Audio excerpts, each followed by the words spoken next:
আসন্ন ত্রয়োদশ জাতীয় সংসদ নির্বাচনে রিটার্নিং অফিসার কর্তৃক মনোনয়নপত্র গ্রহণ ও বাতিলের আদেশের বিরুদ্ধে আজ তৃতীয় দিনে নির্বাচন কমিশনে ১৩১টি আপিল দায়ের করা হয়েছে। এর আগে মঙ্গলবারও রিটার্নিং অফিসার কর্তৃক মনোনয়নপত্র গ্রহণ ও বাতিলের আদেশের বিরুদ্ধে দ্বিতীয় দিনে ইসিতে ১২২টি আপিল দায়ের করা হয়। এ নিয়ে গত ৩ দিনে রাজধানীর আগারগাঁও নির্বাচন কমিশন ভবনে আপিল দায়ের কেন্দ্রে অঞ্চল ভিত্তিক ১০টি বুথে মোট ২৯৫টি আপিল দায়ের করা হয়েছে বলে ইসির কর্মকর্তা জানান।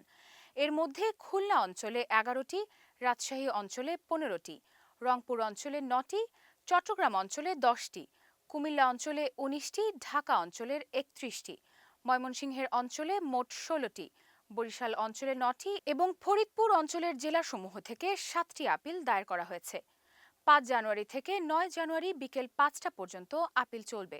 আপিল আবেদনের শুনানি আগামী ১০ থেকে ১৮ জানুয়ারির মধ্যে অনুষ্ঠিত হবে।